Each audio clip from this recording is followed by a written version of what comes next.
Hospital है। अस्पताल। अस्पताल ऐसा भी होता है? वहाँ यहाँ बड़े बड़े लोगों का इलाज होता है। खर्चा बहुत होता होगा। ज्यादा कुछ नहीं, 1 लाख रुपया जमा किया है। लाख रुपया? क्या हुआ? मुझे संभाल, चक्कर आ गया मुझे। चलो अपने कमरे में चलो। हाँ? हाँ। अपने कमरे में? हाँ। अलग कमरा मिलेगा मुझे? हाँ हाँ। हाँ? चलो चलो चलो चलो।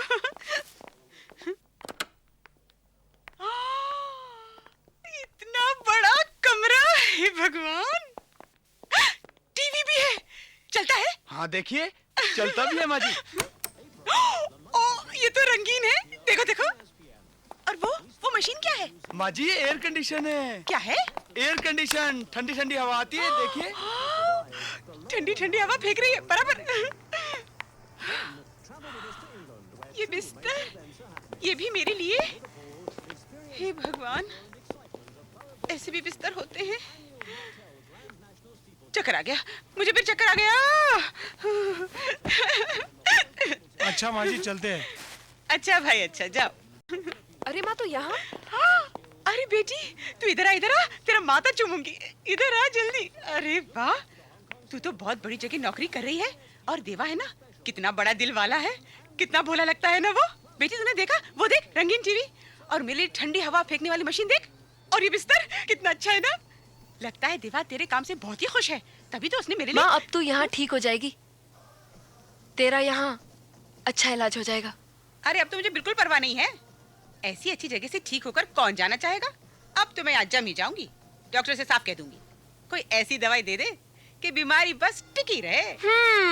तो तू मेरे बॉस की कमाई पे ऐश करना चाह रही है, बोल दूंगी उसे।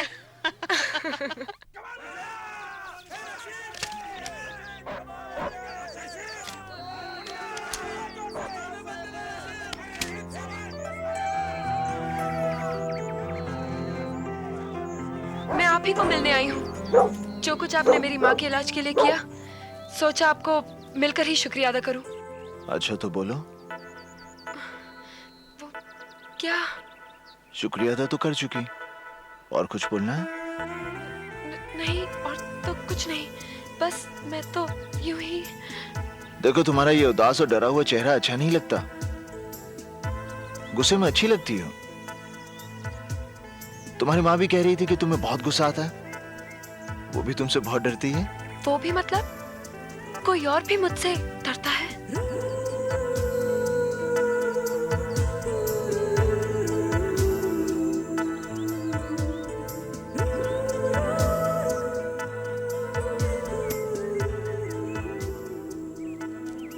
पागल लड़की है, कुछ भी बोल देती है।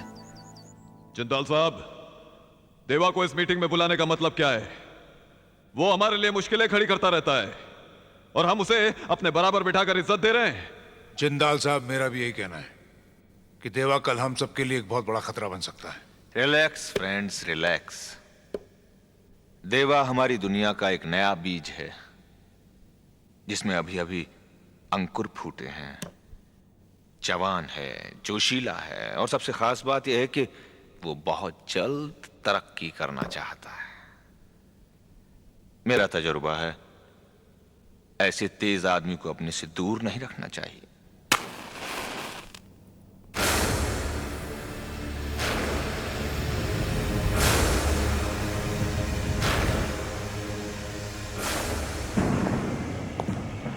देरी से आने के लिए माफी चाहता हूं।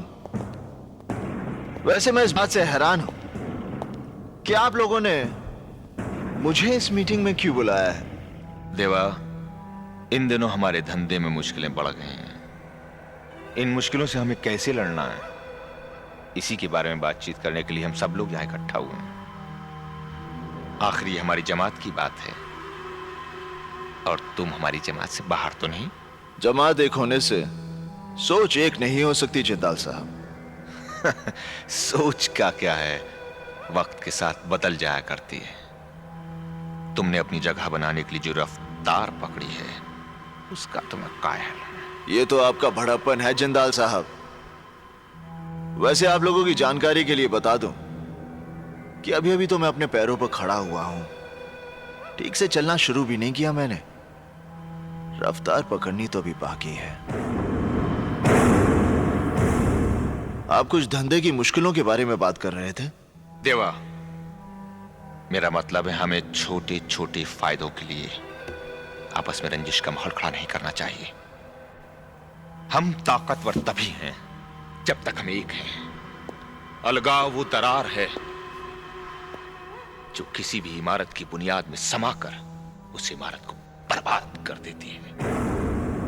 हमें अपनी इमारत में इस दरार के लिए कोई जगह नहीं छोड़नी।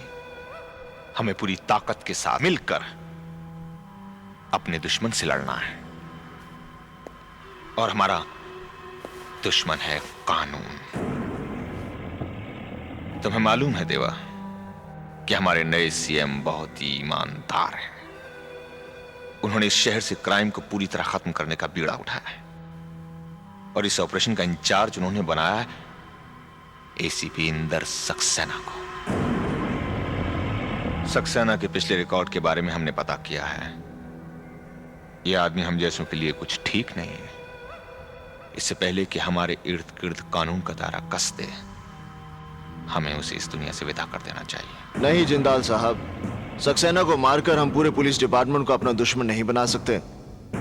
यह बात तो सभी जानते हैं कि कोई भी पुलिस ऑफिसर सच्चाई और ईमानदारी का बोझ ज्यादा देर तक नहीं उठा सकता, और जिस दिन सक्सेना को यह बात समझ में आ गई वो खुद ही ट्रांसफर ले लेगा। मेरे हिसाब से उसे 3 महीने का वक्त देना चाहिए। अगर 3 महीने के बाद वैसा नहीं हुआ जैसा तुम सोच रहे हो, तो इंदर सक्सेना को तुम खुद मारोगे। यह वादा मैं कैसे कर सकता हूं? मौत और वक्त का कोई तालमेल नहीं होता जिंदाल साहब। 3 महीने बाद मैं उसे मारूंगा, और यह देखने के लिए आप जिंदा रहेंगे, इस बात की गारंटी कौन दे सकता है?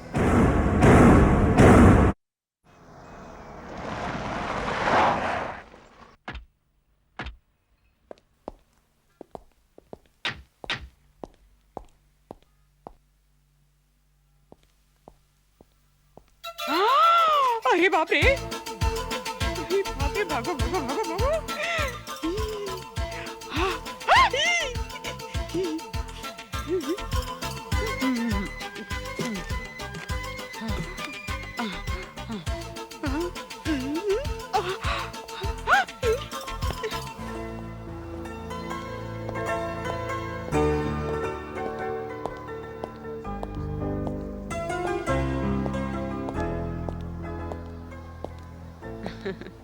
कैसी हो माँ? बहुत अच्छी हूँ बेटे।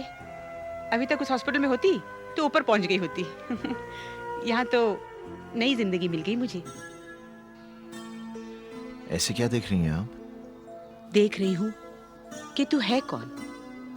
हमें तकलीफों दुखों से उभारने के लिए कहाँ से आ गया तू? इतना तो कोई अपनों के लिए भी नहीं करता बेटे। ऐसा क्या कर दिया मैंने? क्या नहीं किया बेटे? मेरा इलाज करवा रहे हो, मेरी बेटी को नौकरी दी, वैसे वो काम कैसे कर रही है?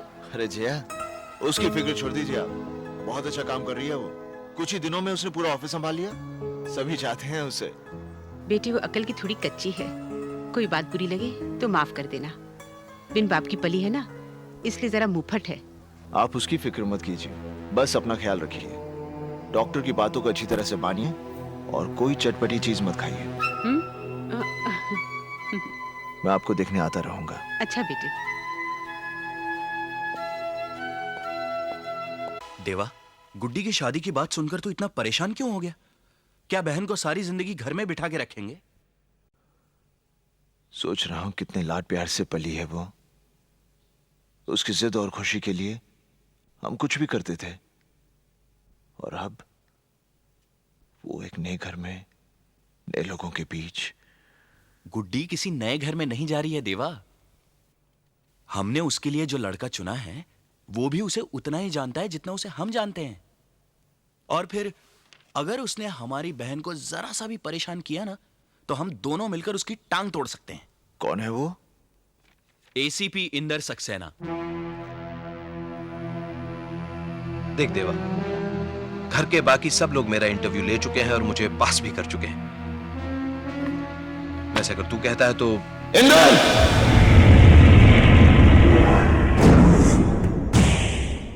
गुड्डी मेरी इकलौती बहन है। उसकी मुस्कुराहट के लिए मैं अपनी सारी खुशियां लुटा सकता हूं। उसके लिए मुझे एक नेक दिल, होनहार और काबिल लड़का चाहिए, और ये सारी खूबियां तेरे में है।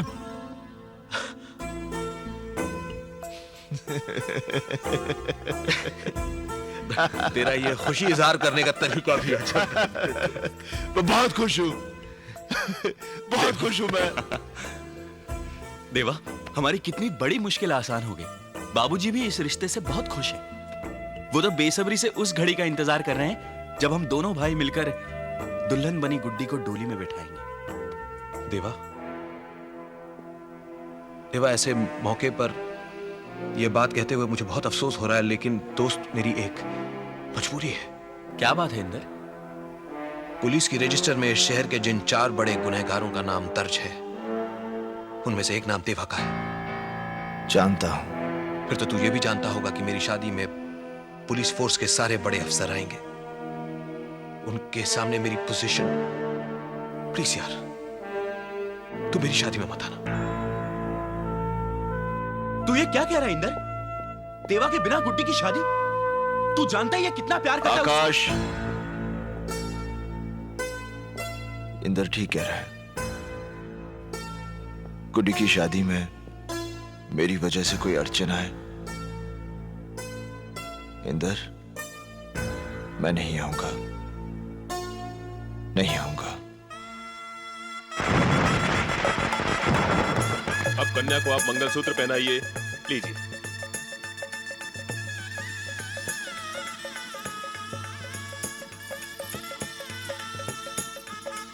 अब ये सिंदूर लगाइए।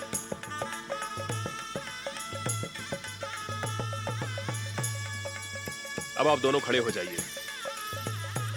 ओम मंगलम भगवान विष्णु, मंगलम गरुड़ध्वज, मंगलम पुंडरीकाक्ष, मंगलाय तनोहरि। ओम सर्वमंगल मांगल्ये शिवे सर्वार्थ साधिके, शरण्ये त्र्यंबके गौरी नारायणी नमोस्तुते। देवा,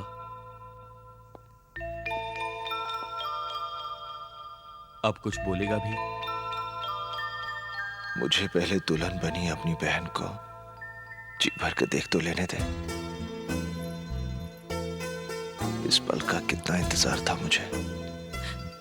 भैया, ए, रोएगी ना तो पिट जाएगी मेरे हाथों। आकाश, देख कितनी प्यारी लग रही है हमारी गुड्डी, बिल्कुल गुड़िया की तरह, है ना? ए, तुझे क्या हुआ? देवा, ये कैसा मोड़ आ गया हमारी जिंदगी में। हमारा शरारतों भरा बचपन, हम तीनों का रूठना, झगड़े मनाना, और अब वक्त ने हम तीनों को अलग अलग कर दिया, बांट दिया हमें। ए गुड्डी, रो मत गुड्डी, देख तू हमसे दूर थोड़ी जा रही है।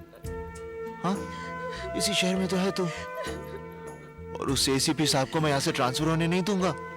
तेरे भाई की बड़ी पहचान है यहाँ पर। अच्छा ये बता, तुझे तोहफा क्या चाहिए? हाँ, आपने तो मुझे इतना बड़ा तोहफा दे डाला। आज ही के दिन आपने कितनी गरीब लड़कियों की शादी करवाई। उनके माँ बाप मुझे कितनी दुआएं दे रहे होंगे। इससे बड़ा तोहफा और क्या चाहिए मुझे? आकाश, गुड्डी को घर ले जा, इसका इंतजार हो रहा होगा।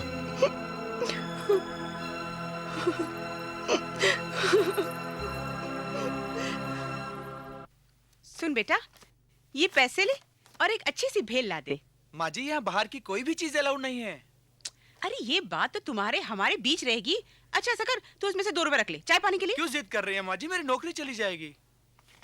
अरे वाह, मेरे लिए भेल लाएगा तो तेरी नौकरी चली जाएगी? अरे कैसा अस्पताल है ये? यहाँ मरीज चटपटा खाने के लिए छटपटा रहा है, किसी को कोई फिक्र ही नहीं है।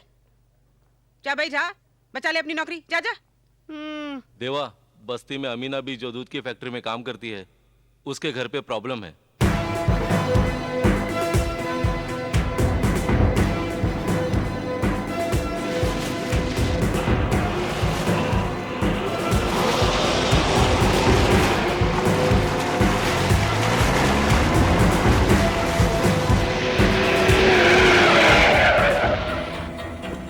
माँ।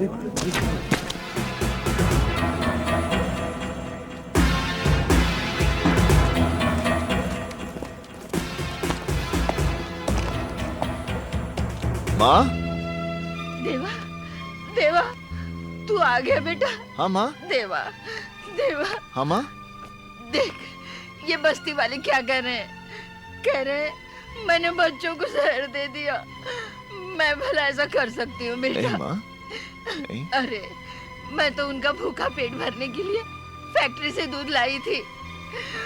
वो कैसे जहर बन गया? कहाँ है दूध माँ? देखिए यहीं कहीं पड़ा होगा। मलाड में चिंचोली फाटक के पास मिल्क फैक्ट्री में काम करती हूँ ना, वहीं से लाई थी। चिंचोली फाटक के पास? हाँ। चिंचोली फाटक के पास तो एक ही फैक्ट्री है और वो तो जिंदाल की बंद पड़ी हुई फैक्ट्री है। ये दूध नहीं, ड्रग है।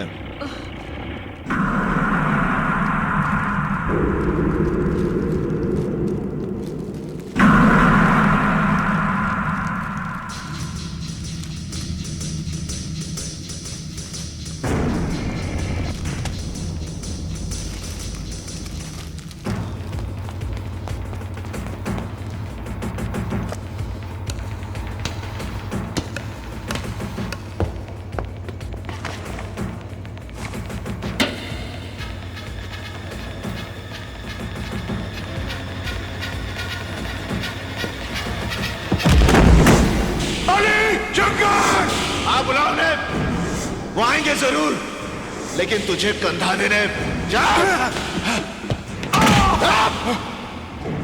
बंदूक के नीचे, बंदूक के नीचे नहीं।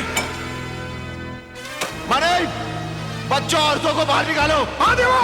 चलो बच्चों, चलो चलो उठो, चलो जल्दी चलो, जल्दी बाहर निकलो, चलो चलो माजी, चलो बच्चों। चलो जल्दी, संभाल के संभाल।